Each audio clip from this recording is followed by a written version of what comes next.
You know, Steve, we've been, the media's been criticized for obsessing on Donald Trump, by being too tough on Donald Trump, by, well, calling a fascist, drawing parallels with previous fascist governments where the parallels fit really snugly. My criticism of the media is actually on the other side of it. Mm-hmm. Donald Trump's allowed to lie every day. They just sort of slide by. You know, Nikki Haley said what she said about the Civil War, what she didn't say about the Civil War. It was written up about 4 or 5 times. People are still talking about it. Donald Trump says Abraham Lincoln screwed up. He could have beaten him in a landslide in an election, and Lincoln should have negotiated away slavery. And what do we hear?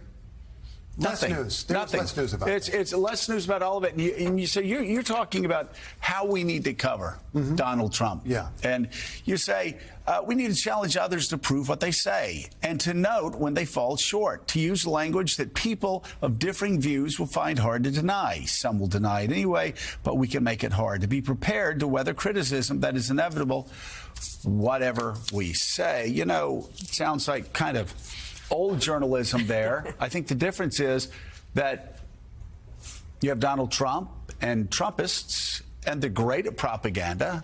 The big lies, they keep moving around. You know, George Orwell said fascists pretty good at lying, pretty great at propaganda when he was comparing them to Marxists. It takes a special talent. Talk about the importance of pinning people down. Yeah, I think that's vital, and I think that's old school journalism. Some people have suggested this calls for some kind of new approach to journalism. I think it calls for a better approach to the standards that we have. And you talk about speaking falsely. You need to hear what a candidate says. You need to hear what Donald Trump says. I've interviewed Donald Trump. I'd interview him again if he would say yes.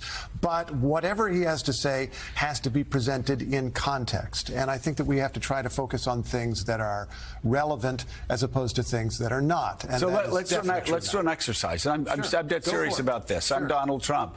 You ask me a question about the 2020 election. Well, first, great hair. The hair has gotten better than I've seen in the past. I thinned it out a little bit, and I stopped with the orange hairspray. Yeah, I guess I could ask some version of this question. How are you going to handle the chaos that comes along with your approach to governance and also with some of the policies that you've promised? The Muslim ban, so-called, which caused so much chaos and had to go to the courts last time. You want to reinstate that and make it stronger, which arguably means making it unconstitutional. That's what happened last time. And so does the public that supports you, the slice of the public that supports you, do they get a policy that they like, or do they just get chaos? Well, what they want is they want order. And what you provide and what you left-wing media dupes provide and what Joe Biden provides, that is chaos. You look at the chaos at the border. Look at the thousands and thousands of people that are streaming over the border. Joe Biden's doing that because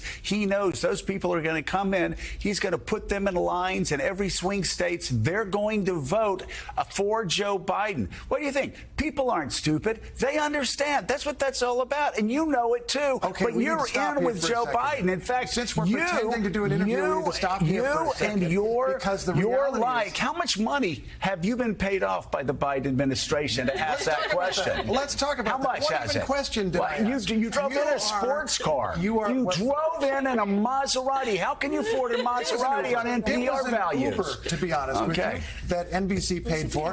But well, are you going to admit that Joe Biden is letting those people flood in so they'll vote for him? Okay, let's talk about that. What I'm going to admit is that Joe Biden, with all the policies that you, Mr. Trump, in this pretend exercise, with all the policies that you disfavor, Joe Biden seems to have figured out how to work the system to get his way, which is what you don't like about him. He's worked the system you to were make frustrated. Money. You were frustrated because rich. You couldn't work the system. So were you being better at working the system? The entire Biden crime family to, like Jenny Thomas said. We won't be doing this interview live, by the way. We'll be recording this so we can put it in context and figure out what's going on. Here's the problem.